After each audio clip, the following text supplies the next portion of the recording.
All right, Todd is back. Bundle up if you haven't gone outside and already know the answer to that. And if you happen to sleep outside and went camping last night because you're like, it's May in Maine, let's start camp. Probably a little too soon for camping season. Yeah, I'm thinking about my twins this morning. They're at Camp Chewonki in Wiscasset. Their class, the 8th graders, they were supposed to go in 6th grade, but it was a COVID year, so they didn't get to go. So now they're making up for it as 8th graders. I guess having a dad as a weatherman doesn't Well, save you from Sharon, you would think, weekend. But they questioned me when I was like, hey guys, Thursday morning, it's going to be really cold. Why don't you put these gloves in? Why don't you put this pom-pom hat in? And they're like, yeah.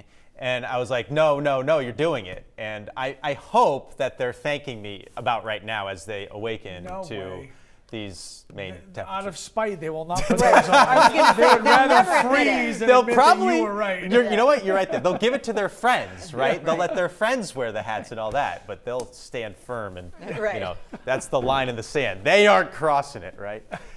Boy, it's been a little chilly here the last 24 hours. Got this photo from Bill Jarvis. He's the chief of the fire department up in Jackman. This is his back property, and snowflakes were blowing sideways yesterday afternoon. He told me that occasionally there were snow showers and even some snow squalls, and the baseball game and softball game up there had to be delayed at times. They had to take frequent breaks. They were playing Bingham. And it was cold and it was a little snowy as they played yesterday afternoon. So for perspective, the average last 32-degree temperature that Portland, Bangor, and Caribou usually sees, and these are the dates here where we've been looking at these records from 1990 to 2020, are right here. This is May 18th, so this is really late in the game, which isn't good, of course, for farmers, all the fruit crops. The trees are in bloom right now. You can see all those apple blossoms. They look beautiful. Some of the peach trees are blooming right now, too. These numbers were down in the 20s in a lot of towns, so that's getting a little dangerous, It's still 28 in Buxton. Parsonsfield is 27.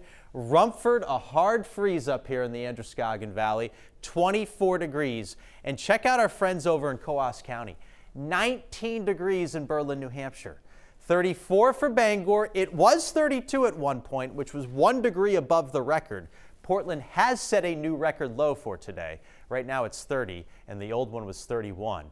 Bangor's record low is 31 also, and that was set back in 1983, I believe. So I don't think we got it, but it's really close. We'll check the records later on today to see if we did hit it. Rest of the area is starting to warm up now that the sun is up, and it'll continue to warm. We'll hit 60 this afternoon, bright sunshine. Looks beautiful tomorrow too, and then we start to get into some rain over the weekend, but I think you'll appreciate the timing of the rain. A lot of it falls at night.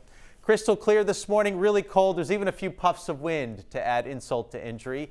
Bluebird sky middle of the day and for the afternoon. While there won't be much wind this afternoon, it will turn on shore.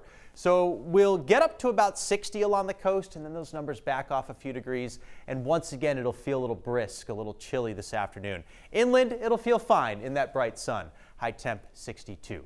Tomorrow, mid-60s, mostly sunny again.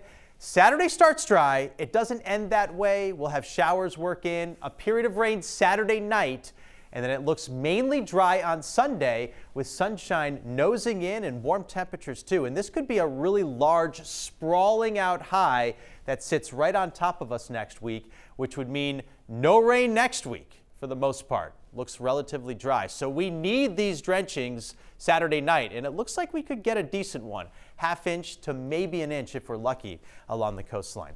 And right now it's a little paltry out there, a little dry, so we could use it. All right, so here's the marine forecast. Small crafts are up, and here's the 7-day sunny today and tomorrow. The daytime highs will be in the 60s. The lows, though, obviously this morning are cold, and tomorrow will be on the chilly side, too. Rain Saturday night, partly sunny, 72 on Sunday. Looking real good there. And I love the way next week is setting up right now. We're looking at mid-60s to around 70, and a lot of sunshine, rain-free, good outdoor, plans are fine, all that kind of stuff. Yeah, it is. All right. Yeah. All right. Thank you, sir.